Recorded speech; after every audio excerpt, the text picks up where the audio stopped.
Hi, good morning. Thank you for having me. So today I'm going to give a really brief overview of the journey that Perth Kinross has been on over the last couple of years in developing trauma-informed practice this within the local area. So just to give you a bit of background about our service, we've been delivering services for survivors since 2006.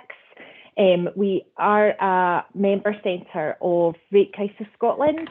We deliver support and prevention services, and last year we reached 311 young people and women affected by sexual violence through our therapeutic support services. And we launched prevention work in 2010, and annually we reach approximately 6,000 young people delivering key sexual violence prevention messages across the area. So we also deliver training, and that is part of our work in preventing and improving responses to those who have experienced sexual violence. And in the last year, we did deliver training to over 300 professionals across Perth and Kinross. So our journey looking at embedding trauma-informed practice really started around 2015, our partnership with the Child Protection Committee and Adult Protection Committees. In 2015, Perth and Kinross Council published their Child Sexual Exploitation Plan. And that was when a commitment was made by our local authority to adopt a zero tolerance approach to abuse and exploitation. So following that, Perth and Kinross Council applied to be one of the Stop to Listen National Pathfinder areas, and we were successful in this application. So the initiative was led by Children First, and it aimed to develop and improve prevention and early identification and child-centred responses to children and young people who had either experienced sexual abuse or sexual exploitation, or who were at risk of this. So we were part of a multi-agency steering group that was set up to take forward the Stop to Listen Pathfinder initiative. And what I would say is that a lot of the work through Stop to Listen was embedded also within the work of the Violence Against Women Partnership, within the work of the Child Sexual Exploitation Action Plan, so that it was very much embedded in the strategic planning for Perth and Kinross. Our involvement was that we looked to develop trauma-informed practice training and a resource to accompany this. And what informed this training was a lot of the national resources that are available that have been spoken about today, and a lot of our learning and consultation with survivors of sexual exploitation and sexual abuse. And we also consulted with key partners in Perth and Kinross, so those who were part of the Child Protection Committee and Adult Protection Committees. And a National Development Day was held in May 2017, which gave everybody the opportunity to look at what was being developed, look at the resources and think about, was this going to be meeting the needs of what had been identified as required in Perth and Kinross? So we started delivering it in 2018, and we've been rolling it out ever since. We've linked in with a lot of work has been done around resilience and ACEs, and we have used the resource, the resilience film, to run separate workshops as well and promote some dialogue with frontline workers following this. And we've referred also to the NES Knowledge and Skills Framework, the Trauma Training Plan, and made sure that that's embedded and that we're promoting use of these resources to professionals working in Perth and Kinross. And we also tied it in with campaigning events, such as, for example, through the 16 Days of Action, making sure that we were raising awareness within the wider community as well about how everybody does have a role to play in this, and how can we reach the wider community. Can I get next slide, please? Thanks. So our just an overview of the Stop to Listen, and obviously the Stop to Listen was a multi-agency steering group. So there was representatives on it from education, from social work, from police, from third sector. These are just some of the key things that was set up from it, and what the activities that we took forward and what we focused on came from a range of consultation events that took place across Perth and Kinross. So, for example, the local authority held a child sexual exploitation masterclass for professionals who were working in Perth and Kinross. We had a young person speak up innovation lab, where we really heard from young people about what are the gaps, what is it that they feel they need, and we drew upon this learning to take work forward. So there was a mapping exercise carried out in October of 2016, and that was led by Children First and the NSPCC. And it was to look at what was the provision of therapeutic support services for young people who were affected by sexual abuse. We were able to get information on some prevalence around that, what our local services were, and obviously one of the biggest gaps that it highlighted there was the services for the under 12s. So we expanded on this through the Stop to Listen and published a CSE directory for carers and professionals working in Perth and Kinross.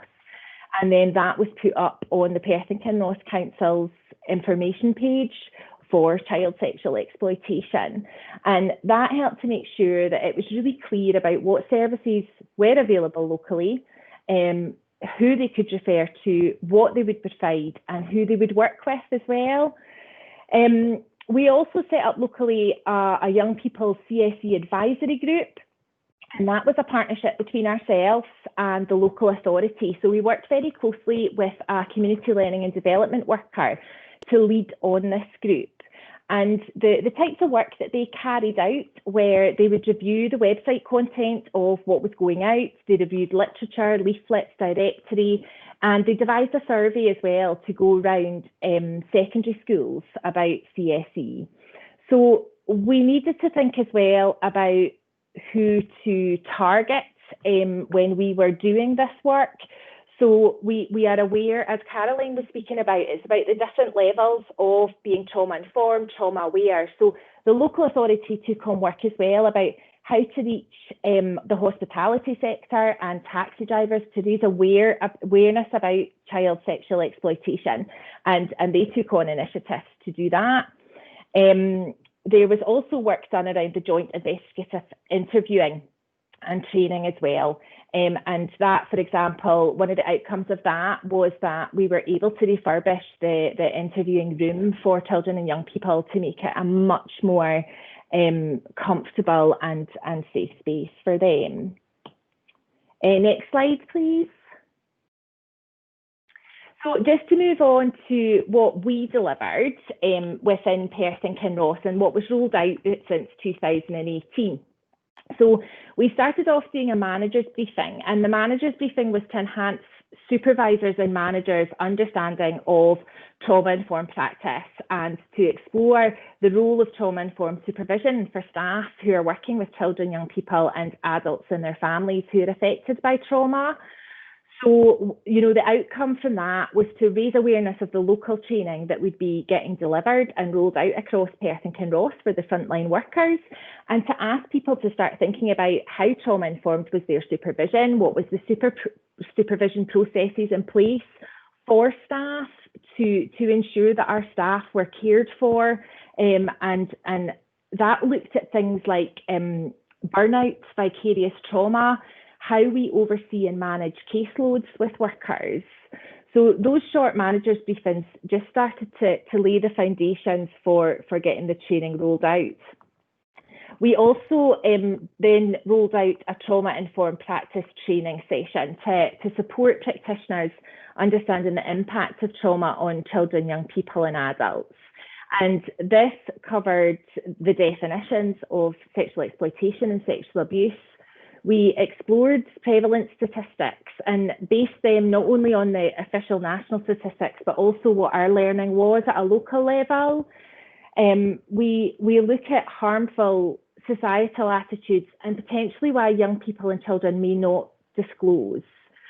The training also looked at the window of tolerance and explored stressors and potential responses to those, and looked at some of the behaviours which many of the frontline workers were supporting young people with, and encouraged thinking about how to respond to those behaviours and what potentially where those behaviours were coming from.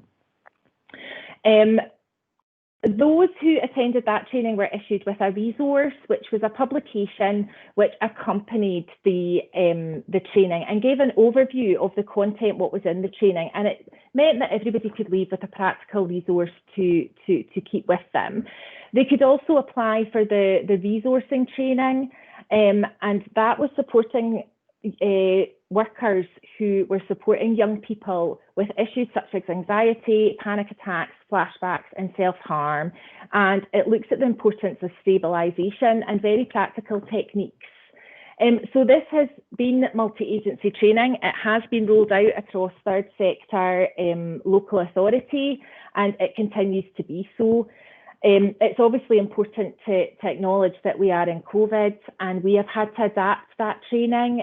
So we've had one manager's briefing, and we've rolled out 3 trauma-informed practice trainings, which have had to be condensed to be delivered through Zoom.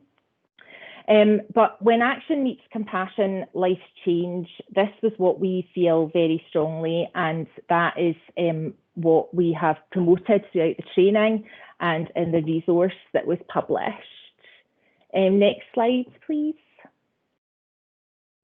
So what I would say is, for everybody here thinking about possible next steps in your own local authorities, is to continue the dialogue, both within your own organisations and external, and do a little bit of a touch base about how trauma-informed is your service and our other services around you, and reviewing the skills and knowledge of those within your local area. So who can you draw upon and come and work together in partnership? The partnership between the Child Protection, Adult Protection, Violence Against Women Partnership and ourselves and a range of other organisations has been so fruitful in taking this forward. And it is still very, very much a journey, and we're still very much developing areas of work. The impact of the training, just to end on, we've got a quote there on the screen. And what we also know is that for our service alone, what we found is, since this was rolled out, a little bit like what Mary was saying, we found that we have received far fewer referrals which are not appropriate. So what we're finding is that the referrals we are getting are appropriate to our organisation, as are other specialist organisations in the area.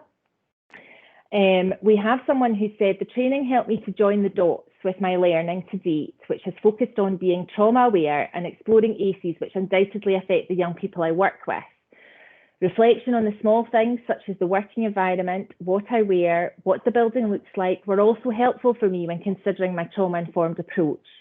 My practice and the practice of my team have been enhanced quite simply with a greater understanding of what trauma is, potential responses to this, and having confidence in responding to individual needs.